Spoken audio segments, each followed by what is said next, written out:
What's up, fight fans? We are heading all the way to Sydney, Australia this weekend with some absolutely outstanding matchups. Dricus du Plessis versus Sean Strickland, rematch world title main event. This is one you're not going to want to miss. And just for you, to make this fight night even better, I have teamed up with DraftKings to bring you all a great offer right now. DraftKings is giving all new customers $200 in bonus bets instantly after they place a wager for just $5. So don't wait.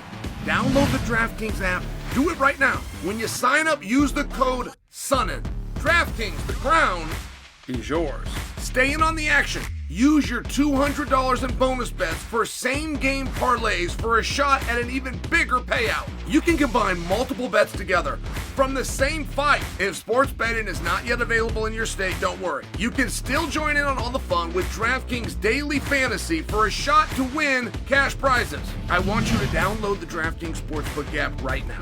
When you sign up, place in at least a $5 wager, use the promo code SONNEN. Get $200 in bonus bets instantly. That's promo code SONNEN only at DraftKings Sportsbook.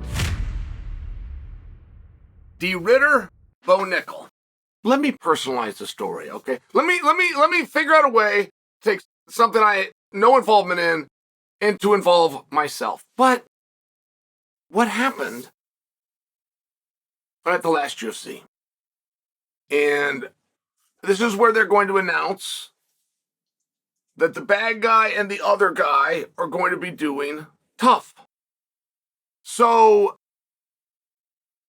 they bring me down to the floor. I'm on the floor level. I walk out. I sit next to Daniel and Joe and Anna. Right cage side, the cool guy seats. I go to these cool guy seats. But I come down before the main card goes live. So I stay there as I'm waiting for my moment, and I watch De Ridder and Holland. And that crowd went so crazy. And I'm going to name drop, but I'm with Brian Callen, and we're visiting. And first off, I really enjoy being around Brian Callen. But secondly, Brian is a fan to the highest level. And this building, the roof came off, as the expression goes, for Kevin Holland. When Kevin music hit, let alone when he showed his face, they love that guy.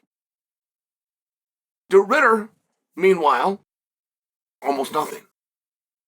And for good reason. De Ridder was debuting. Not to mention whoever Kevin Holland fights automatically be the guy that the crowd doesn't want to win because they're so in line with Holland. But De Ridder's in the ring. They make the announcement. And I recognize De Ridder eventually. Callen and I are watching together, and one of us says to the other one, "Hey, that's the guy. That's the guy from one championship. That's the guy." And I don't think De Ridder's ever lost, by the way, ever. I think he's undefeated. That I can't prove without looking. But he was the double one champion. Light heavyweight and middleweight. Contract came up, got brought over. And there was not a big to-do about it. He just kind of quietly got brought over. So he goes out there with Holland, the fight starts. Fight's over fast. To get the jump on Kevin Holland is very difficult to do. Get the jump on Kevin Holland inside of 5 minutes. To get the jump on Kevin Holland specifically on the ground within 5 minutes, it's just very hard to do. I mean, this was a very impressive thing that De Ridder had just pulled off. So I do my thing with Daniel. I got to head back up. I work with ESPN. So we're going to go up in this elevator and leaving the cool guy seats and go upstairs. But as I do that, I'm now backstage again. And while I'm backstage, one of De Ridder's team comes and tells me, "Hey, we were planning to call out Bo Nickal tonight. That was the plan. And when he did his interview with Joe Rogan, it went so fast, or the moment got a hold of him, but he didn't follow through with the plan. He just made this comment to me. But I loved it. I loved the idea. You know, De Ridder, who is a two-time champion, right? A champion of two different divisions, who I believe is undefeated. But as great as he is, he's not ranked. And the integrity or lack thereof from a structural standpoint that our rankings show. If everybody that was doing a ranking believed you're the 8th best guy, they would not put you at number 8.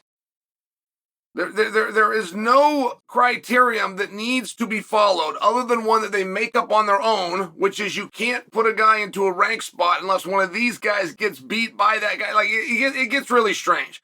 So you got a guy in de Ridder, who I believe to be undefeated, who I know to be a 2-division champion. Lost 2 fights, Ryan? De Ridder's lost a couple fights, 2 division. To the same guy at light heavyweight, 225 pounds. Did he get him back? Did he get him back? Like, did they fight a 3rd time? No, just 2. That's very peculiar. But upper weight class, though. Okay.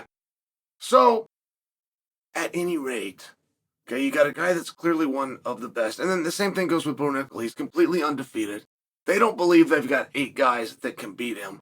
They just believe they can't slide Bo in. Well, hold the thought. Because Shara Bullet has retired. Did you guys see this? Okay. Now, and I got to word it in one of these. Did you guys see it? Because this reporting was all over the place. And for a large part, people believe it to be an inaccurate interpretation of what was said. So, whether Shara Bullet got moved out of the rankings because somebody accepted his retirement, which could be the case, it is according to a number of people, or if he got pulled out just because he lost. Either way, that created an opening. And they put Bo in it, not MVP. So don't forget, MVP was fighting up 185 pounds. He is very unlikely to get a ranking at 185, even if he beats a ranked guy, because it's not his division. Did you see where a spot all of a sudden opens up? And for the lack of integrity to any type of criteria shown by the rankings committee, they actually got that one and put Bo in it. So now all of a sudden, Bo is ranked. And de Ridder, who's got 2 belts from a meaningful promotion, who clearly should be ranked, and is probably the 2 best guys anywhere on the roster for any weight class that we could actually get together.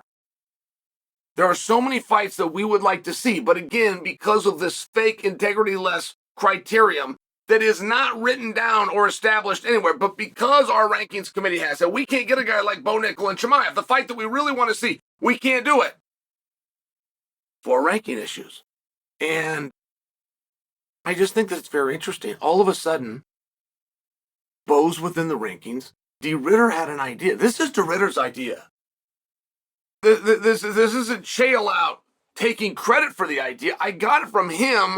I just identified that I like it. And now Bo is ranked. De Ridder probably should be ranked. We haven't seen quite enough of him yet. We haven't. But your debut fight is by far your worst fight. Like, we will never see de Ridder look as bad as he did in his debut, of which he beat a jiu-jitsu black belt in less than 5 minutes on the ground. And that, I guarantee, will be the worst he will ever feel. The one where he feels out of place, that'll be his worst performance ever. And with his worst performance, right? You understand my point.